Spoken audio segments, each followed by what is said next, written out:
Who is John Galt? Who is John Galt? Who is John Galt? I discuss this and more on today's episode.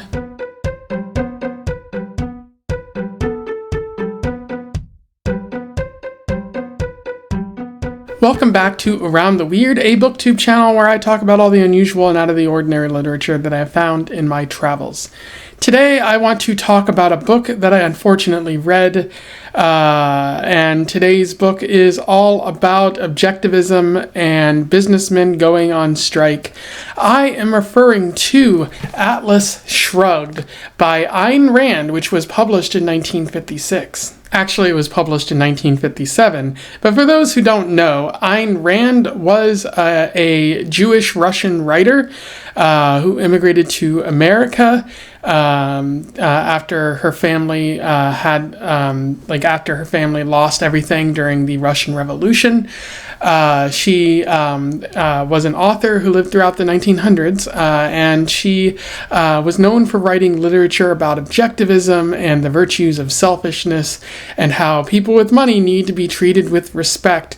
One of those books is called Atlas Shrugged, which is very well known and very infamous for all of its shortcomings, and some people regard it positively for some reason. But she also wrote Anthem, The Fountainhead, The Virtue of Selfishness, and many other books, some of them nonfiction, which go into lengths at her philosophy. She's well regarded for talking about objectivism in some circles, but other people, a lot of academic philosophers have said that her philosophy doesn't really hold up, and not a lot is said about that outside of those conservative circles in which she walked and which she became quite popular in. And a lot of people are split on the overall opinion of Ayn Rand. Many people believe her to be a great philosopher, a great writer, and she formed kind of an ideology, or she contributed to an ideology, and other people view her as a hack, as a whiner, as someone who expounded ideas that do not benefit society as a whole and only benefit individuals, which she would probably say was her intention. But if it's not benefiting society as a whole, why throw those ideas into the meat space?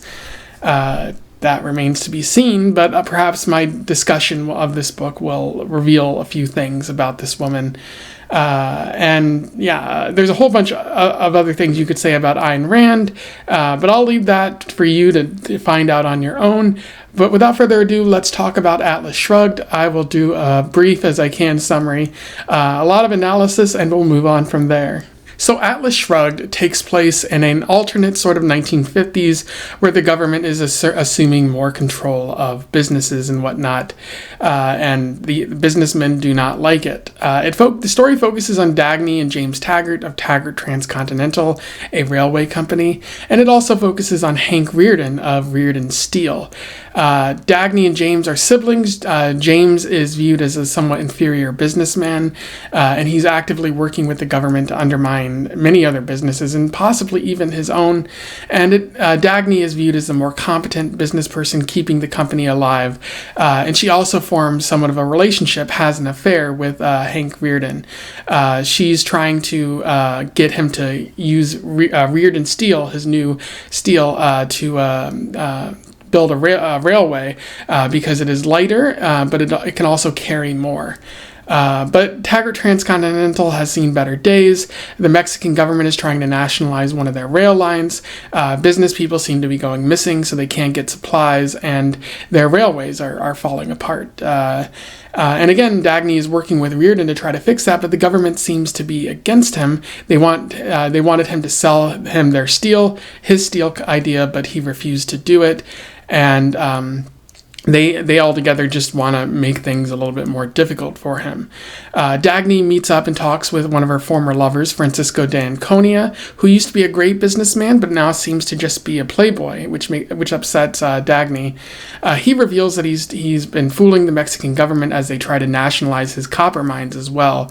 and he sells them inferior copper, but he's also he reveals he's actively sabotaging economies all over the world in order to prove a point about the weak versus the strong and all of that. That's revealed more throughout the story. Dagny and Hank continue to do their work together, trying to build the John Galt line, a reference to a line people say throughout the story, who is John Galt? And they managed to be successful and make a couple of trains run on those lines. But in response, the government passes harsher laws, which make it so people can't quit their jobs, but also give them more control of these industries. Francisco tries to get Hank to quit, but Hank refuses to do so. Hank is put on trial by the government for objecting to and not listening to some of the laws. He refuses to defend himself, and the government doesn't know how to respond, and so they just give him a fine. Meanwhile, the board is shutting down the John Galt line because it's not as fruitful as they would hope, and Dagny is upset by this. She even resigns a couple times in protest, but she always comes back. Hank's wife Lillian finds out about the affair with Dagny, and Lillian is upset because Hank proclaims these great morals, but he's every bit as bad as the people he fights against. And she also is upset that she tries to connect with him, but he never shows her any love. And he's like, "You're right. I don't respect you. You're a taker. You're needy. You're a looter, and I don't want to be with you." But he refuses to get divorced with her, and as a way to get back at him, she tells the government about his affair with Dagny. And the government passes more laws, new directives to assert more control, which gives them control of some industries as long as the people are willing to sign it over. And everything kind of hinges on Hank and whether he's willing to sign over his company. At first he doesn't want to, but then the government kind of plans to exploit and reveal his affair. And Hank doesn't want Dagny's name dragged through the mud, so he just agrees to sign over his control. And as more of this goes on, more accidents are happening, more society is decaying even more. A massive train accident happens at Taggart Transcontinental because the people who are capable are no longer around. Dagny is trying to fix all of this and also try to get a scientist named Quentin Daniels to help her build a new type of motor. And he's willing to, but he's also upset with what the government is doing and wants to resign. But Dagny tries to chase him across the country in order to get him not to quit. And he ends up flying on a plane into a valley, and Dagny follows. And when she gets there, she finds a hidden sort of city, a hidden paradise known as Galt's Gulch or something like that. And she meets John Galt there, who used to be an acclaimed businessman, but he no longer does that. He secretly works for Dagny's company, but also he's called all businessmen to come to this valley and sort of rebuild society on their own and show people that they need these businessmen, otherwise society will decay and fall away.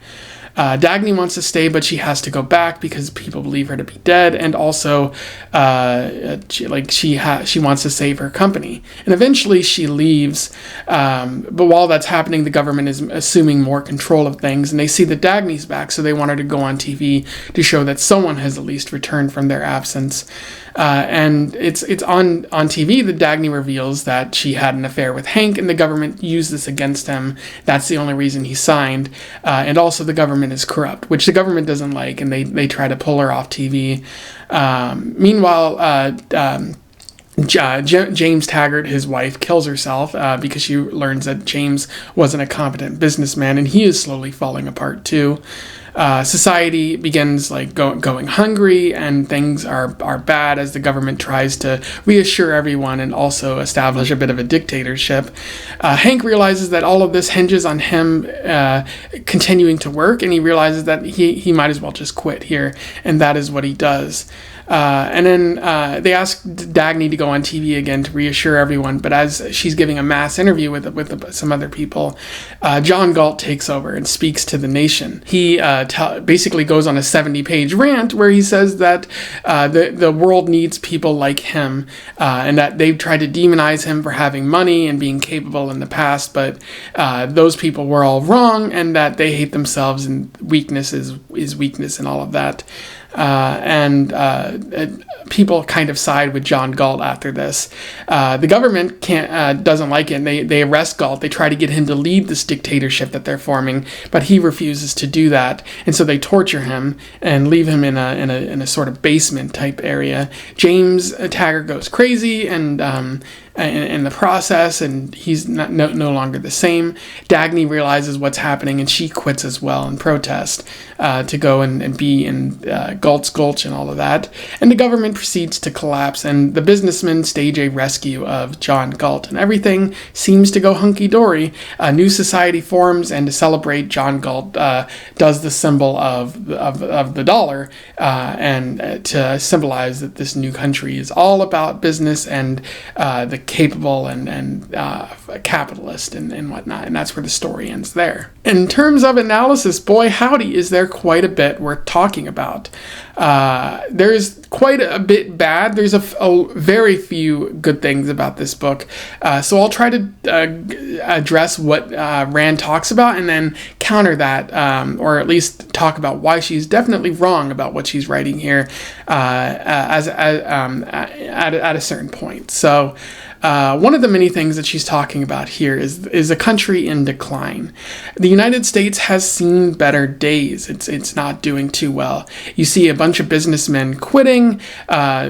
People can't get the right parts. The infrastructure is slowly falling apart. That doesn't feel at all relevant to what's happening today. The system is completely failing, and rather than the government doing anything about it, the government is being corrupt. You can buy people off, which you could have done before this. Like you saw that happening a lot in the 1800s with the Industrial Revolution. But there's a lot of government corruption, government control, taking control of various industries, taking control of people's money, and just making things worse for the businessmen and therefore the common man as well. There's an interesting quote where someone addresses what happens when a country goes into decline. Let me read it to you. Do you wish to know whether that day is coming? Watch money. Money is the barometer of a society's value. When you see that trading is done not by consent but by compulsion, when you see that in order to produce you need to obtain permission from men who produce nothing, when you see that money is flowing to those who deal, not in goods but in favors, when you see that men get richer by graft and by pull than by work, and your laws don't protect you against them but protect them against you, when you see corruption being rewarded and honesty becoming a self-sacrifice, you may know that your society is doomed. And that's Francisco de Anconia talking to Hank Reardan there, saying, the society's not doing too well, and, there's all these people who are weak and corrupt, who are asserting control over the more powerful, and that's how society is doomed. And people aren't very happy about what's going on, and especially the businessmen here. And so it's led to a rise of a statement of who is John Galt. I don't think many people know who he is. They're just expressing a concern about inevitability of society's collapse, or of noticing that the world isn't that great around them, but they can't really do anything. So all they say is, who is John Galt? Maybe some people knew him at one time. Maybe he can fix things, but that's just an expression. And John Galt even calls attention to it, like, who am I? This is who I am. This is what I stand for. This is why the government is in decline this entire time. What I do find interesting is that Rand makes the decline seem natural. She's describing complete collapse here, from it's not slow or it's not sudden. It's pretty slow. So you see that in Parable of the Sower too. Although Parable of the Sower is a far better book and a completely opposite message when you think about it. Whereas this praises individualism, the Parable of the Sower notes that we need collectivism to truly thrive and survive the worst that the world is going to deliver to us. But I do like how Rand is describing this collapse and how it feels natural, especially when it sort of goes out of control and you can no longer fix it by putting a Band-Aid over it. You need something that's going to completely fix it. And that what would completely fix it here is giving businessmen control and going back to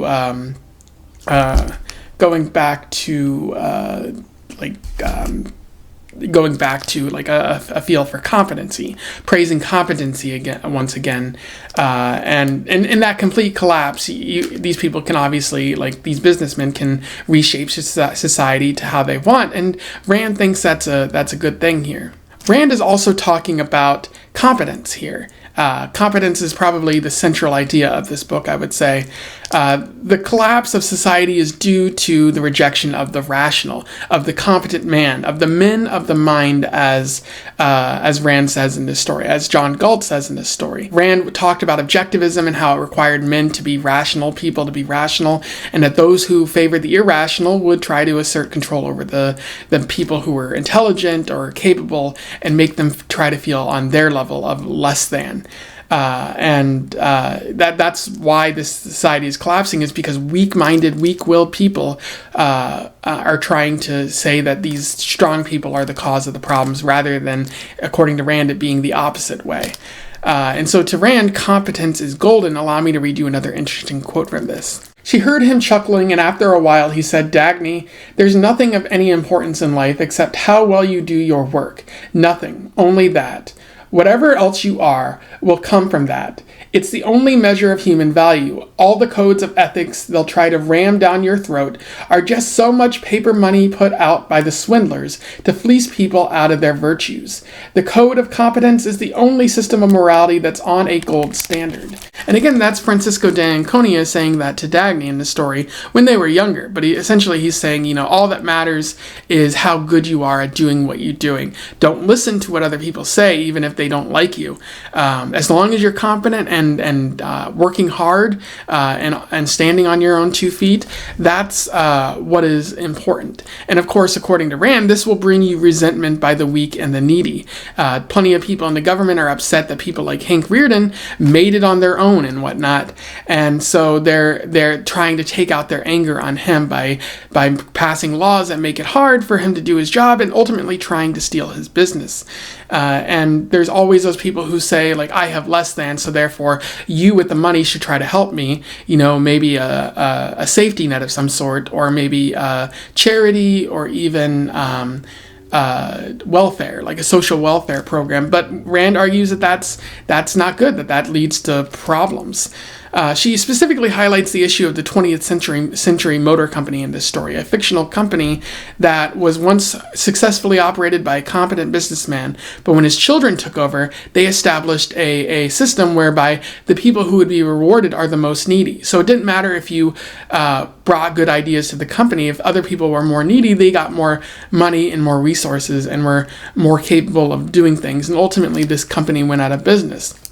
John Galt worked for this company and wanted to present his idea of an advanced motor that pulled an electrostatic out of the air, essentially a very progressive, very forward kind of technology. But because he knew his idea wouldn't be rewarded, he just didn't bring it forth. And he realized then that competence is always going to be demonized in some sort of way.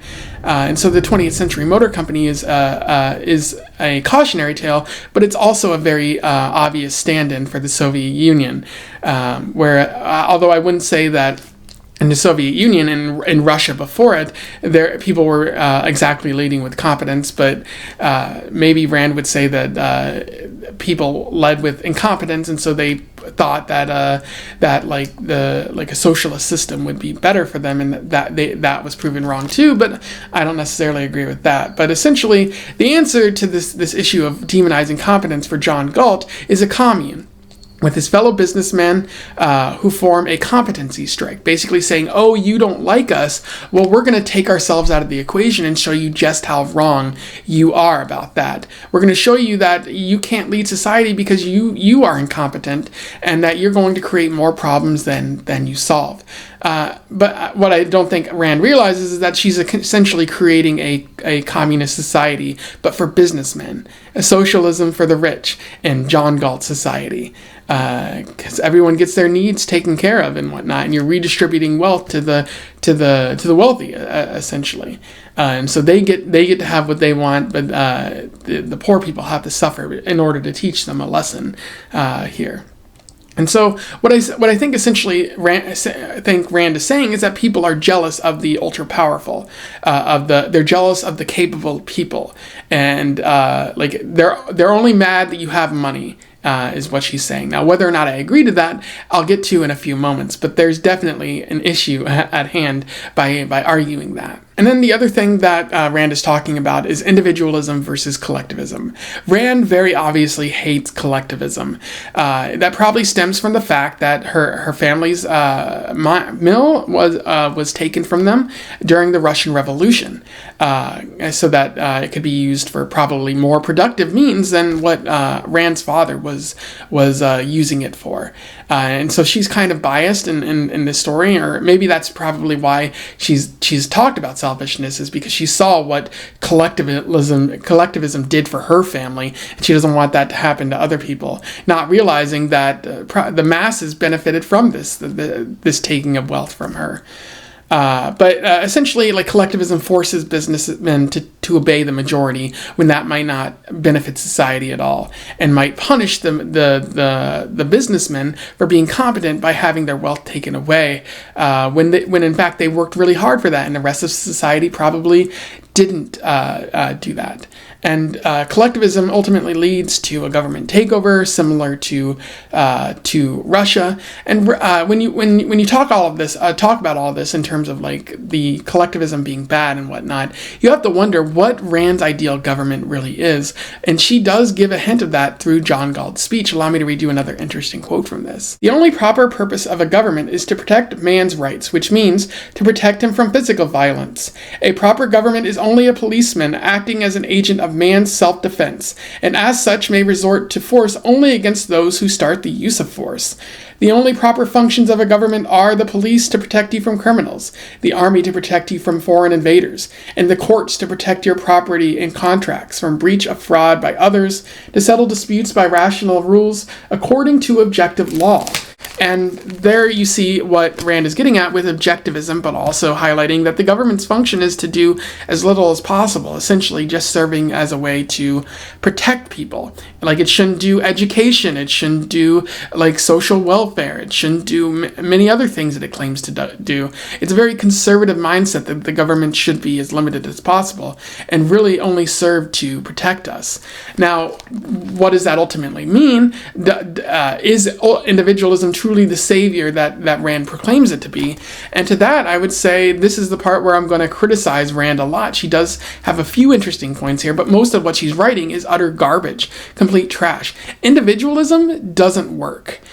She says that collectivism is bad, but individualism creates its own problems.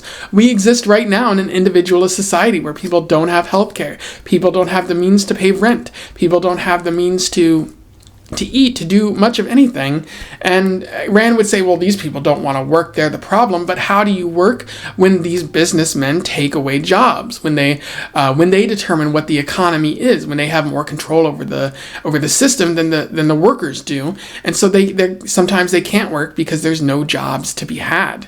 And Rand would say, well, you just create your own business, and that's not possible for everyone. Again, she would say that I'm just creating excuses, but does Rand realize how much in this modern day a business takes to thrive? I don't think she does. And what she also fails to consider is that she argues that the government's only function is to protect, but how does she account for the fact that racism exists, for that prejudice exists in society and prevents people from rising up? Again, she would probably say, well, if the system is prejudiced, then just create an own business, create your own schools, and work around it. The market can provide here. But the market is so often very racist, and it pushes the marginalized people, of course, to the margins. So, like, Rand wants to blindly believe that the government can be blind in that way and everything will be okay, but she doesn't consider all these things, and either she's stupid in that way or she's evil and she knows it's there, but she's hoping that objectivism can allow for this racism and prejudice to thrive. So individualism doesn't work. Collectivism can have its problems, but collectivism so often focuses on all the people in society rather than those who simply have money. It's it's something that so many people today are arguing against. Like, we can't have socialism. Socialism is bad and kills countries. But socialism also gives people health care. It also makes sure that everyone is taken care of and nobody has to starve and whatnot. And people like John Galt are those who favor individualism, and individualism has been proven to be a hazardous sort of thing. Now, you could argue that maybe that, like, the problem is really corporatism, of giving corporations vast amounts of power, but that seems to be exactly what Rand wants here, because the corporations would, in essence, be these powerful people, these people who clearly deserve to get to where they are because they had the means to be powerful here. In regards to the country in decline that I was talking about earlier, I think Rand fails to consider that like, this country in decline is a fictional country, not representative of the actual United States, which has been individualistic for quite some time, and that any problems with this country in decline are probably a result of that. She really fails to consider the Industrial Revolution and how that brought the country to this point. And she's like, oh, well, we were once a mighty nation and whatnot, but now we're not anymore. And I think she fails to realize that businessmen are the people who brought us to this point. And even then, like, this country in decline is fictional and not representative of where the United States actually was in the 1950s, because, there was a little bit of racism going on at the time. There was also a lot of communist propaganda or communist scares and whatnot, where the government was like, well, we don't want to be seen as communists. So this story kind of ignores what the reality was at the time and how the United States is never going to slip into the system. Like, sure, there will be more attempts at government control, but it'll be under a capitalist sort of mindset. It'll be like, business people are good, poor people bad. Let's punish them the best that we can. Let's keep them in jail and let's keep them out of the view of these rich businessmen. And so for the country to be in decline, like, obviously that's a problem, and Rand does make it seem very natural. But I think she fails to consider who is actually responsible for this country in decline, and also ignoring that these rich businessmen are reshaping society as they see fit, and that they're responsible for this society in decline, which they argue is a means to teach people a lesson here. But again, when you look at this, you see that these rich businessmen like John Galt have essentially used their money as a way to undermine society. They want to show that without them, society will decay and fall. But not only are they taking away their money and themselves, they're taking away the resources that don't technically belong to them. I have a feeling that this society would not be in so much in decline if they left the mines intact, if they left the railways intact, they left everything intact. Surely you don't need a great amount of competence to make the world run. And even without, like, these businessmen who Rand argues are the ones who are actually doing things, which is not true, because the people who are on the floor, like the actual proletariat, the workers, those are the people who are having the most impact. Those are the people who are actually getting things done. If the businessmen leave, the most you'll miss is their money, and we can always get that back through other means. So the country has declined, but it's the business people's fault, because they're taking away the resources and actively sabotaging all of these countries in order to teach a lesson. But the most that they're teaching us is that they're psychopaths who are willing to do anything to make you feel for them and show you that they're upset about your bullying. And then again, that competency thing, are they really showing that they're competent? But also they talk about how they're going on strike, how it's the first real strike, because before, the unions were demanding from the businessmen, but now they're trying to show you a lesson here. They're giving you everything that you want, and they're showing that you can't handle it because you're too weak, that you're not capable like them. And that feels wrong. That feels very anti-union. Again, they're not doing this for any particular reason. They're doing it because you hurt their feelings by telling them that they were bad for being rich. And like, again, they're just Rand saying, oh, you're just jealous of my power, you're just jealous of my money, of my skill, when that's not actually the case, because so many of these businessmen are doing bad things. Like Hank Reardan is cheating on his wife, and it's not the fact that he's a rich businessman that Lillian inherently hates. At least that's my reading of it. It's the fact that he doesn't love her. It's the fact that he prioritizes his business over anything else in the world, that he's so selfish and inwardly focused, and she just wants more of him. She wants to feel like she's actually in a relationship, and Henry's like, I don't feel any love here, these people are incompetent. And so the kind of person who believes this is Rand is making out to be a hero, but is actually somewhat evil. And there's a lot of allocation for her to say, you're allowed to hate these people, you're allowed to hate your family, you're allowed to, cut off ties with these people because they're only going to drag you down. And so being so inwardly focused, there's not a lot of love there. There's not a lot of, connection to others, which is what society is all about, really. Like we form societies to be together, not to be inwardly focused and selfish and terrible people. There's other numerous problems with this story. Two people in this story, Richard Haley and a doctor, both join with Galt's sort of commune. Richard Haley was a musician who was upset that critics were criticizing his works and not appreciating his true genius, which is very egotistical. But I have a hard time believing that artists would actually be on the side of John Galt or even Ayn Rand here. You can't equate businessmen with artists because they're not producing the same kind of stuff. And I think most artists wouldn't even care what the critics are saying as long as they're producing what they feel in their heart to be good. They might recognize that people will recognize their genius down the road or something like that. They wouldn't take away their works because then you're only producing it for yourself, and what's the point of that?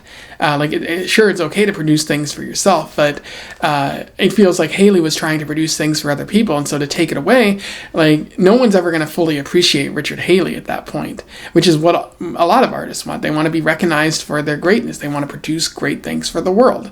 And the doctor sides with Galt, which doesn't make any sense because he was arguing that he was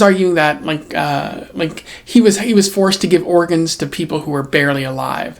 And that doesn't make any sense because the principle of any doctor is do no harm. Even if a person is sick, you still got to heal them and give them the best help that they can.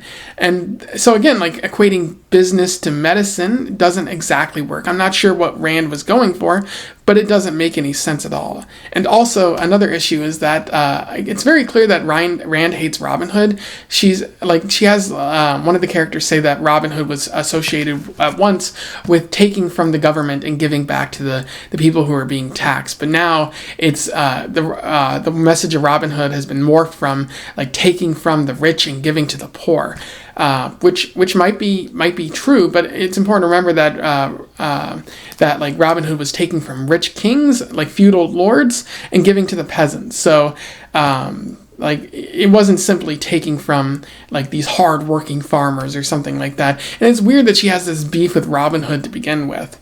And then also the whole idea of reshaping society, of letting it decay and then actively working to collapse it and then just picking it apart piece by piece so that you can regain your investments or something like that. It's also important to know that one of the philosophers in the story becomes a pirate and is constantly sabotaging ships. Society isn't decaying, again, because it's naturally decaying because it's missing you. It's decaying because you're stealing and you're supplying the world with bad copper, and you're actively doing the worst you can to make the country as worse as possible. And so, and then for them to reshape society afterwards, it doesn't seem like they have society's best interest in mind, especially because they let society starve. It seems like they just wanted power, that they just wanted more money, that's all that really matters to them. And again, it probably does, and Rand recognizes that because it's okay to be selfish. But again, that's a really bad message, and in any other book, these people would be the bad guys. And I'm still not done talking about the bad things here. There's awful characters. These characters are insufferable. Henry Reardan is a monster and a hypocrite. And Francisco d'Anconia isn't that much better because he's actively sabotaging the world and taking a sick sort of gleeful joy with it. And Dagny isn't much better at all. It seems like there's a bit of misogyny with her character, but also women hating women involved in this. I wonder if Rand knows that she is sexist and misogynistic, if she hates women herself. I don't know why that would be, but it seems like it's there on paper. And so all these characters just seem like miserable people. They're not really heroes, even though Rand wants you to believe that they are. There's no like gray area here. These people are bad, but Rand wants you to see them as good, and it really makes it really hard to get in the book, and it also makes it a little bit hilarious because you want me to like support these people, you want me to idolize these people when they're making the world around them a worse place? No thanks, Ayn Rand. No thanks. Another problem is this story is way too long. It's 1,068 pages, and it's awful. And one of the worst parts is there's a 70-page monologue by John Galt. 70 pages where he just talks about everything that Rand had talked about before in this story, beating you over the head that this is her philosophy. The story is way overly philosophical and forces characters to talk in a way that no human being would ever talk about. And so it just makes the story drag on a little bit more, a little bit more, a little bit more. So like, you could easily cut down the story to half and make everything work, and maybe it might even feel a little bit more salient or like palatable, although I doubt that anything, no matter how few pages you say this in, it'll never really become palatable because of all the horrendous kind of underlying messages that Rand is sitting out, whether it's overt or even covert, if Rand is even capable of being covert in her messaging. Anyway, those are my many thoughts on Atlas Shrugged. Probably going to be one of my longest videos here, but I feel that's necessary for how long this book is, but also for trying to dispute the very stupid things that Rand is saying here. And again, if she's not stupid, then she's clearly evil because she knows what she's saying, and deep down she believes that this is okay, that this is how the world should be. And if everyone is as selfish as Hank Reardan is in this book, you cannot have society. You simply, or you could, but it could be a society that only benefits the rich people, which is what you see here right now.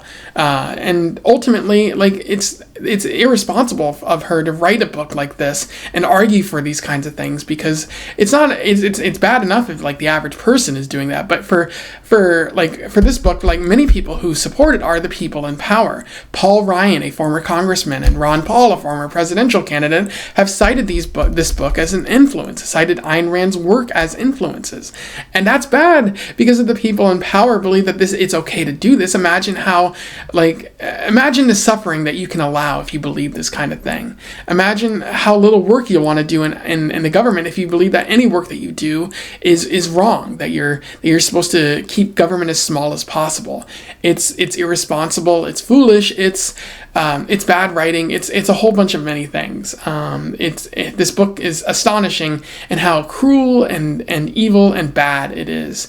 And you might say, Mr. Nothing, maybe you're biased because of your political ideology. And yeah, I absolutely admit that I probably am biased in that way. But that doesn't stop this book from sucking. That doesn't stop this book from being irresponsible. That doesn't stop this book from celebrating the cruelty and suffering in the world. And because of that, I definitely do not recommend this. I don't recommend you ever, thinking about Rand or ever reading any of her works or even considering her as a legitimate sort of writer, a legitimate sort of philosopher.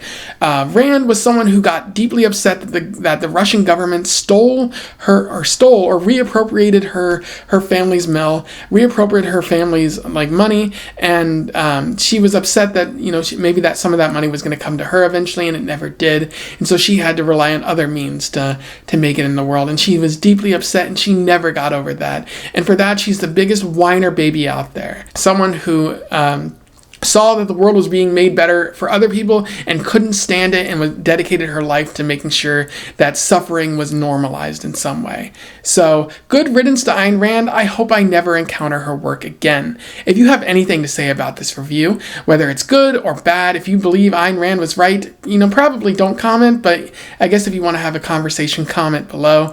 Love to hear from you. Otherwise, don't forget to like, share, and subscribe so that more people can learn to avoid Ayn Rand and the books that she's writing here.